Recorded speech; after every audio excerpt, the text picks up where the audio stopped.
അയാളിപ്പോ ഡൽഹിയിലല്ലേ? അതെ, പക്ഷെ ഇപ്പൊ ലീവിൽ നാട്ടിലുണ്ട്. സ്വാമി എന്തിനാ വന്നത്? അവരെന്താ സംസാരിച്ചേ? No idea. അവരുടെ സംസാരങ്ങളൊക്കെ രഹസ്യമായിരുന്നു. അത് കൊള്ളാലോ. സ്വാമി ജയിലിൽ വന്ന് രഹസ്യമായിട്ട് സംസാരിച്ചു. ആ ആ.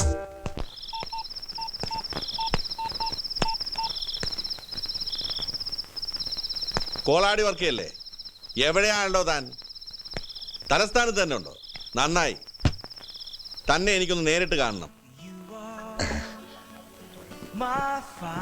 ഞാൻ പിന്നീട് ഈ ജയിലർ രാജുവിനെ അയാൾ താമസിക്കുന്ന സ്ഥലത്ത് പോയി കണ്ടു, സംസാരിച്ചു. പക്ഷെ അയാൾ ആണയിട്ട് പറയുന്നു സ്വാമിയും അലക്സും സംസാരിച്ചത് അയാൾ കേട്ടില്ലെന്ന്. എന്നാലും സ്വാമിയോട് അവൻ എന്തു പറഞ്ഞിട്ടുണ്ടാവും? പറയാൻ അലക്സിന് എന്തറിയാം? എന്തിന് കണ്ടു, എന്ത് സംസാരിച്ചു, ഇപ്പൊ അതല്ല വിഷയം.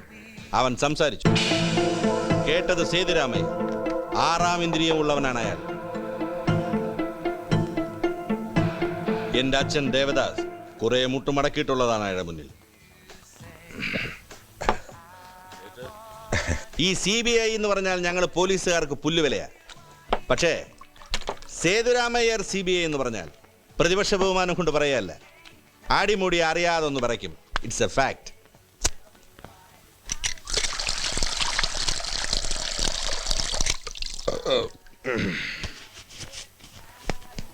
ആ 750 രൂപയായി. അവിടെ തരും. ചോദിച്ചു, പേഴ്സ് എടുക്കാൻ മറന്നു. ഇപ്രാവശ്യം സാറിനോട് വാങ്ങിച്ചോളാൻ പറഞ്ഞു. പേഴ്സ് എടുക്കാൻ മറന്നെങ്കിൽ വല്ല വാച്ചോ മോതിരോ ഊരിത്തരം പറ പണയത്തിന്. നാറി. ഇങ്ങനെ ഒരു ജന്മം, കഷ്ടം. എനിക്ക് തന്നെയല്ല പേടി, ആ ഔസേപ്പച്ചനെ. പട്ടരുടെ പേര് കേട്ടാലേ 10 ദിവസത്തെ പനിയായ. പണ്ട് കുമാരപുരത്ത് വെച്ച് സ്വാമിയെ കണ്ടപ്പോൾ തുടങ്ങിയ വിറയൽ ഇപ്പോഴും നിന്നിട്ടില്ല. എന്തുണ്ടായാലും അയാൾ വാ തുറക്കരുത്. അണ്ണാക്കി വിരൽ വിട്ട് മിണ്ടായിരുന്നോളാം പറ. ഈ അലക്സ് എന്തു പറഞ്ഞിട്ടുണ്ടാവും ആ അയ്യരോട്? സാറിന്റെ ബുദ്ധിയിൽ എന്തെങ്കിലും തോന്നുന്നുണ്ടോ? അത്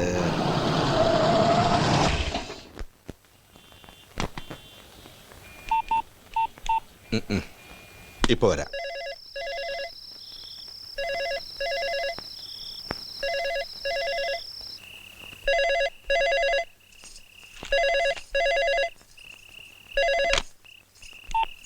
ഹലോ, അതെ ഉണ്ടല്ലോ. ആ കൊടുക്കാം. ഏതോ ഒരു ജേർണലിസ്റ്റാ. Hello, yes speaking. ഹലോ, ഞാനൊരു ജേർണലിസ്റ്റാണ്. ഒരു അത്യാവശ്യ കാര്യം സാറിനോട് ചോദിക്കാനുണ്ടായിരുന്നു. യെസ്, ചോദിച്ചോളൂ. താങ്കൾ ഈ അടുത്ത് കണ്ണൂർ ജയിലിൽ വധശിക്ഷയ്ക്ക് വിധിക്കപ്പെട്ട അലക്സിനെ കണ്ടിരുന്നു. എന്തായിരുന്നു സാർ കാര്യം? ആ കേസിൽ CBIക്ക് എന്തോ തെറ്റുപറ്റി, അത് തിരുത്താനാ താങ്കൾ ചെന്നതെന്നൊക്കെ ചില അഭിയോഗങ്ങളുണ്ട്. Any fact in that? എന്നോടിപ്പോൾ സംസാരിക്കുന്നത് ഒരു ജേർണലിസ്റ്റ് അല്ലല്ലോ. അതെന്താ സാർ അങ്ങനെ തോന്നാൻ കാരണം? കാരണം സാധാരണ ജേർണലിസ്റ്റുകൾ മെയിൻറ്റെയിൻ ചെയ്യുന്ന ഒരു പ്രോട്ടോകോൾ ഉണ്ട്. പരിചയമില്ലാത്ത ഒരാളോട് അതും ഒഫീഷ്യലായിട്ട് സംസാരിക്കുമ്പോൾ ആദ്യം തൻ്റെ പേര്, പിന്നെ താൻ റെപ്രസെന്റ് ചെയ്യുന്ന പേപ്പർ അല്ലെങ്കിൽ മീഡിയയുടെ പേര് പറയും, അല്ലേ? സോറി, എൻ്റെ പേര് അനിലെന്ന, ഫ്രീലാൻസറാണ്. മിസ്റ്റർ അനിലിന് ഏത് പ്രസ് ക്ലബിലാണ് മെമ്പർഷിപ്പ്?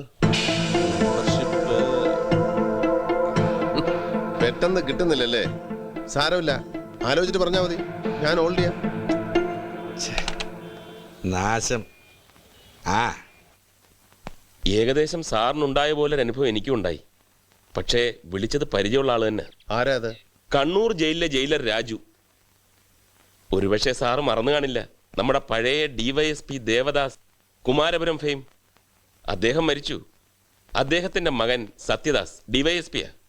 ഈ സത്യദാസ് രാജുവിനെ കണ്ട് ഇതേ കാര്യം ചോദിച്ചെന്ന്.